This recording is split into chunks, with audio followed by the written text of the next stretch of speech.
Guys, I just really don't want to compare the console to a PC. I just know that a console's better, and that's uh, that's the end of the discussion. I don't even need to talk about it with you. So, if you're gonna give me a hard time about it, then you can just go somewhere else. False. You know what? This discussion always gets me in trouble. When you start talking about Xbox One versus PS4 or that versus the PC, people get silent, they get defensive, and everything just kind of gets awkward. So today we're going to tackle this as unbiased as possible. I am a PC gamer, but I do have console games. I do like to play the consoles. So we're going to look at the advantage of the PC. We're going to look at the advantages of the console. And then we're going to show you a PC build in the same price range of the consoles. And then, I don't know, you guys tell me. Okay, so one of the main reasons you might want to buy a console, and one of the reasons I've bought consoles in the past, is because of AAA exclusive titles that you cannot get on PC. For me, that was the Wii U, and completely because of nostalgia, I went out and bought a Wii U, and now I can play Super Smash Bros. I can play Mario Kart 8, I can play Super Mario 3D World, all of the Zelda refreshed and future kind of games that they're going to put out, and everything else that's on the Wii U. And you know what? I've got kids, so it works perfect with that too. What you're going to get on the Xbox One and PS4 coming up, there's the likes of Halo 5, which comes out December 2015, Destiny, but Activision is still talking about releasing this on the PC. Uncharted 4 for the PS4, Bloodborne for PS4, Sunset Overdrive for the Xbox One, and Forza Horizon 2 for the Xbox One. A lot of other great games out there as well, but there's a lot of AAA titles that you might be thinking, hey, I want to go run out and buy an Xbox One or PS4 for that aren't exclusive here at the end of the year. That includes Call of Duty Advanced Warfare, Assassin's Creed Unity, Lords of the Fallen, Dragon Age Inquisition, and Far Cry 4. All of these huge games can be played on the PC. So just something to think about. I think when you go to purchase a console, it's one of those other games that you'd be buying for, not for one of these shared games that you can easily play on a gaming PC. One thing that a lot of competition console players like is that you get a more equal territory on a PS4 and Xbox One. You get similar controllers, you're playing the game at a similar rate. Really, it's just an even playing field. Where on PC, you're going to get a lot of different frame rates, a lot of different performance, a lot of different peripherals, mice. Of course, you're going to get different headsets in the console too, but there's a ton of headsets on the PC, and even ways of tuning and having software in that way. It's also a little bit easier to cheat on the PC, and that's just simply because of all the flexibility you have. The last reason for consoles is for game optimization, and this is one that can be a little bit misleading. Some people say, hey, I'm going to buy a console because I know if I get it that I can play games for the next 4 to 5 years. Well, truth be told, if you know how to use a computer and you know how to adjust settings, then if you build an equal machine, everything being equal, you should technically still be able to play those games the same way on the PC. Now, if in our $400 build we can even get better performance, then really, the PC should last every bit as long, if not longer than your console. Okay, so here's some benefits to the PC. Just like consoles, you get exclusive games. Think of how many MMORPGs, MOBAs, and free-to-play games like Hearthstone are really only on the computer. And really, when you're playing on the PC, sometimes you get a completely different experience. So there's thousands of games on Steam. Those games always come with you. You don't have to worry about back-to-back compatibility. If you bought a game on the PlayStation 2, having that game carry forward to the PS3 and PS4, that's going to stick with you forever. So that's another really good reason to buy a PC, but also that offsets some of the AAA exclusivity that consoles have. Okay, so here's one that we really get all the time. PC gamers have the master race mindset, and by master race, they simply mean that, hey, everything we can do on a PC is so much better than a console. But the real argument here really should stem with on a budget, really, right? Because these console gamers, a lot of them, they only want to spend their $400 or $500. They want to get in. They want to have a machine that can play games. So the only way to equally establish whether a console or a PC would be better for this particular thing would be to use the same price range. That being said, I think we're seeing 4K gaming already happen on the PC when the Xbox One and PS4 are really just trying to establish themselves in a 60 FPS, 1080p kind of zone where they can play everything at those settings. So I think that PC, in terms of overall, obviously it's leaps and bounds ahead because you can buy all the hardware you want.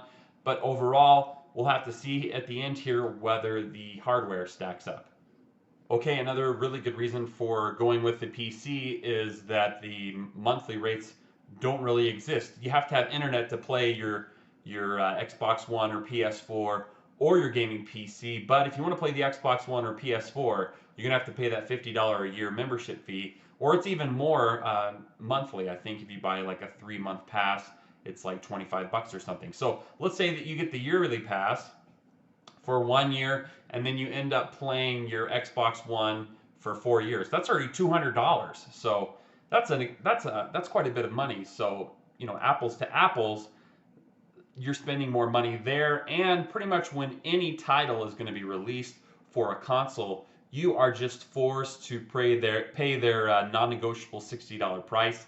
And if you don't want to pay that, then you're just not going to get the game. Okay, so now let's get into the meat and potatoes of this discussion. It's the $400 gaming PC build. We did this a few months back, but it's already much better. I'm going to give you 2 different options because really that's one of the great parts about PCs is that you can mix and match and you can get what more fits the types of games you play and the types of things that you'll be doing on your computer. For processor, you can go with the AMD FX 6300. It's going to have your 6 cores, but in terms of single-threaded performance, is not going to be as good. In fact, as our Intel Pentium G3258, which I've been able to find for around $55. Now, when you compare $55 to $100 or even $70 if it's not on sale to $100, that's a pretty big difference. That's the difference between upgrading your graphics card. That's the difference between getting an extra 4 gigabytes of RAM. So an important choice right there. Your second choice would be your motherboard, and I'm giving you 2 options here, just depending on what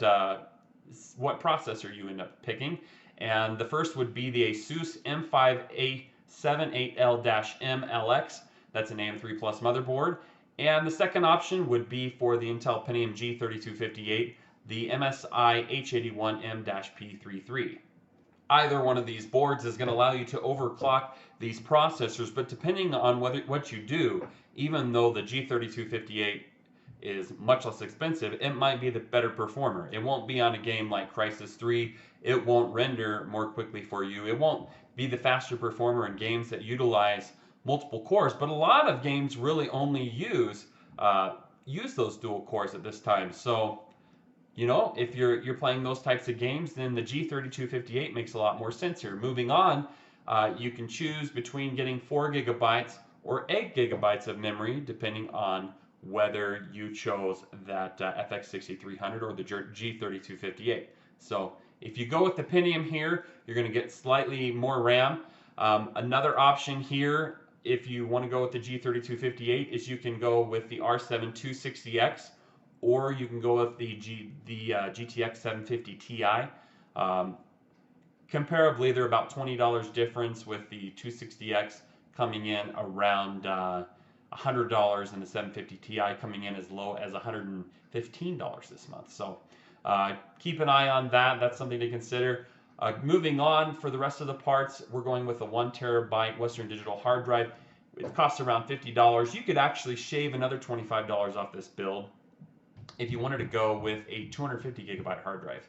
So again, another thing to think about. If you pick the Pentium G3258, you don't get the RAM, and you go with the lower end hard drive here, then really you'd have enough to really amp up that graphics card option if you wanted to. So something to think about for sure. That just all depends on what you're trying to do. As far as case is concerned, this month is the Antec VSK-4000E. Certainly this pick could change depending on your month. It's always a good idea to look into really good cases like the Cooler Master Elite 430 or the Corsair Carbide 200R series. Sometimes they'll fall into that $29.99 range, and if you can pick them up for the same amount as this case that I just mentioned, you're going to want to do that. So moving on to the power supply, it's the EVGA 430 watt 80 plus certified power supply. So while back earlier this year, I think about February, when I did the other gaming PC series, something similar to this, we weren't really that far apart in terms of performance between the PC and the console. Now I feel like we are pretty far ahead. Here's a look at some of the benchmarks that you're going to get depending on whether you use the 260X and the 750 Ti. Well, I'm trying not to be close without leaving myself open. It's like everything I've known has been intentionally broken, and it truly feels like the summer's arrived again. Okay, so just a disclaimer with those benchmarks is that those were used with an i5-3570K, so depending on the graphics card that you buy, first of all, and then also depending on the overclock that you get with your processor, those numbers are going to go up and down. But they're a good reference when comparing like the 750 Ti to the less expensive R7 260X. Okay, so final thoughts here. Which would I get if I could just buy a PC or a console? I would absolutely get the PC. The PC is better performer. The PC has more exclusive titles. It just has some things that I absolutely would not want to miss. Now, that doesn't mean I'd never buy a console. There's a lot of AAA titles that are exclusive to the console that'll stay on the console and never change. And if I want to play them, I have to buy them. And you know what? They've got me. In terms of certain games, I'm going to have to buy that console to play that.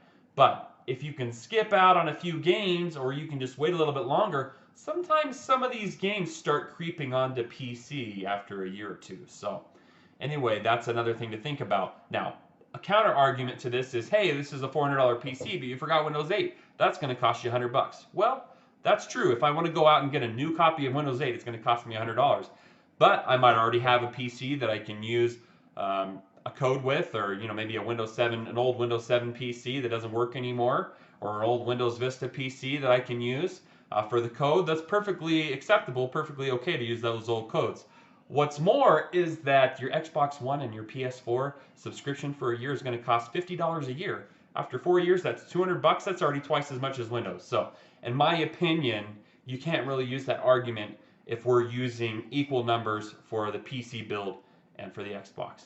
Just something that you're going to have to pay going forward. Okay, that's all I have for you today. If you love to play console, all I can say is just keep playing that console. I'm all for people being happy and being where they want to be. A lot of times, there's groups of teenagers too that everybody plays the Xbox One. They all play it together, sit down, and they're doing the multiplayer thing right there with each other, and it's a bonding moment and something they can do together like that. That's fine. And I perfectly accept that and understand that. There are some really strong reasons for using consoles. Just for me and my money, I'm going with PC. That's all I have for you today, guys. I'd love to know what you think about this discussion. Love to know what you have to say. And if you have any questions, then please go to facebook.com/top10gamer. I also put all of our videos in a write-up form on the website with links and everything else you need to know about the research that I put into this video on the website. So I put that in the description area below, along with many other videos. My good friend Joker also recently released a video with the 60 FPS Battlefield 4 test that you can now get on YouTube. You can get the 60 FPS stuff. So maybe if you play Battlefield 4 on a console, you want to go take a look at how it looks on a highly optimized machine. Check out that link. Also, if you want to support us, I am now partnered with G2A, so you can go in the description below. G2A sells games online for a fraction of the cost of what you'd buy them brand new. So definitely a way that you can save money and also support the channel. So definitely go check that out. If you guys like these kind of videos, please help me out by pressing that like and subscribe button. We're just heading over the 11,000 subscriber mark, and I just really want to amp this thing up going forward. We have a lot of really fantastic things for you. I've got some manufacturers that are in talks with me, sending me some free samples of stuff that I didn't even know I was going to be able to get in front of you guys. So I'm pretty excited about that, pretty excited about where the channel is going. Please help me out by pressing that like and subscribe button, and we'll see you next time.